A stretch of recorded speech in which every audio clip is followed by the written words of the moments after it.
สมาคมสถาปนิกและวิศวกรโยธาลาวได้สำเร็จกล่องประชุมใหญ่ครั้งที่ 5 เพื่อสรุปและตีราคาการเคลื่อนไหวเวียกงานในระยะ 5 ปีผ่านมา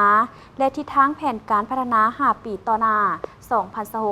2026-2030 พร้อมทั้งปอนบัตรคัดเลือกเอาคณะบริหารงานสุดใหม่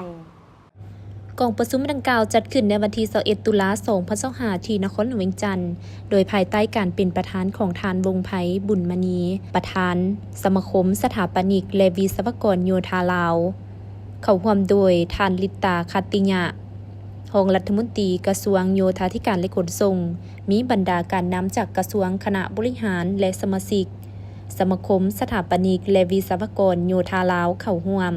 สมาคมสถาปนิกและวิศวกรโยธาลาวเป็นองค์กรทางวิชาชีพสถาปัตยกรรมและวิศวกรรมโยธา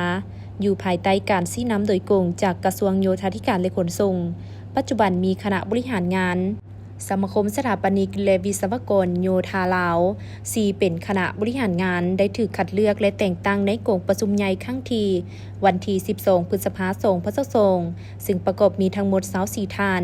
โดยมีประธานรองประธาน4ท่าน และคณะ19ท่าน ในระยะ 3 ปีของวาระการบริหารงานนับแต่ปี 2022 หา 2025 สมาคมสถาปนิกและวิศวกรโยธาลาว 4 ได้มุ่งมั่นในภาระหน้าที่ของตน โดยมีจุดประสงค์เพื่อปลดล็อก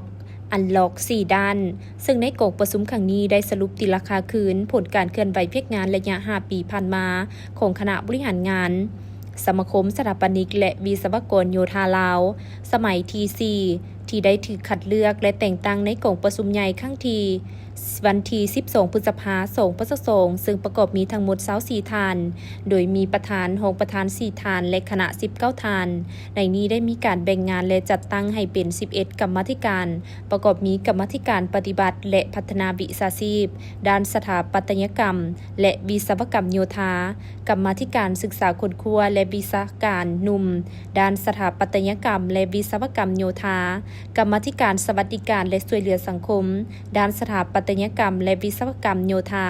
กรรมาธิการคุ้มครองสาขากรรมาธิการพัวพันต่างประเทศกรรมาธิการระดมทุนและโฆษณาข่าวสารคณะกวดการและจรรยาบรรณทางวิชาชีพห้องการสมาคมสถาปนิกและวิศวกรโยธาลาวท่านวงไพบุญมณีประธานสมาคมสถาปนิกและวิศวกรโยธาลาวได้รายงานว่าตลอดระยะ 5 ปีผ่านมาคณะบริหารงานได้เอาใจใส่ปฏิบัติหน้าที่เวียกงานจนสามารถตีราคาได้จุดดีจุดอ่อนขอคงค้างและผลสำเร็จในหลายด้านโดยเฉพาะแมนการสำเร็จการสร้างแผนยุทธศาสตร์ฮอดปี 2030 ภายใต้วิสัยทัศน์พร้อมกันพัฒนาให้เข้มแข็งเพื่อประกอบส่วนสร้างสถาปัตยกรรมและโครงสร้างพื้นฐานที่น่าอยู่และยืนยงโดยมีภารกิจพัฒนาสมาคมสถาปนิกและวิศวกรโยธาลาวให้เป็นใจกลางในการเต้าโฮมสถาปนิกและวิศวกรโยธาลาวที่มีความสามารถในการแข่งขันมีความสามัคคีและมีจรรยาบรรณดีสามารถเสื่อมโจทย์กับสากลมีมาตรฐานเทคนิคดีและทันสมัยรวมไปถึงเวียกงานปฏิบัติและพัฒนาวิชาชีพพัฒนาวิศวกรโยธาหนุ่มพร้อมทางรับห้องเอาแผนยุทธศาสตร์2023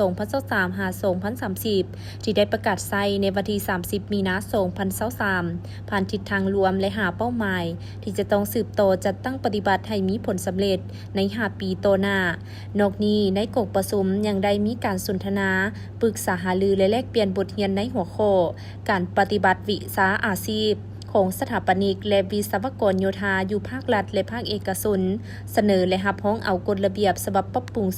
2025พร้อมทั้งมอบไปย่องย่อให้แก่ผู้ที่มีผลงานดีเด่นและคณะบริหารงานสมัยที่ 4 รับฟังคำคิดคำเห็นให้ทิศซี่น้ำจากทานรองรัฐมนตรีจากนั้นคณะจัดตั้งก็ได้ผ่านรายชื่อบุคลากรผู้ที่มีมาตรฐานเงื่อนไขลงสมัครและปนบัตรเลือกตั้งเอาคณะบริหารงานสุดใหม่สมัยที่ 5 มีผู้ลงสมัคร25ท่านเลือกเอา15ท่านโดยกองประชุมข้างปฐมฤกษ์ได้เลือกเอาท่านพัฒนาสิมมลาวงศ์เป็นประธานเลือกตั้งท่านรองศาสตราจารย์ปริญญาเอกธนุสรณ์วงศ์ประเสริฐเป็นรองประธาน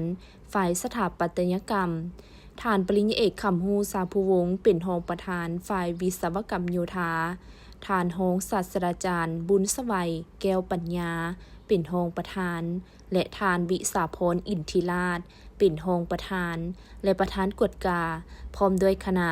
เพื่อพร้อมกันสืบโตนำพายุทธศาสตร์และแผนเวียกยุทธซุม5 ปีโตหน้าของโซโซโวให้มีผลสำเร็จ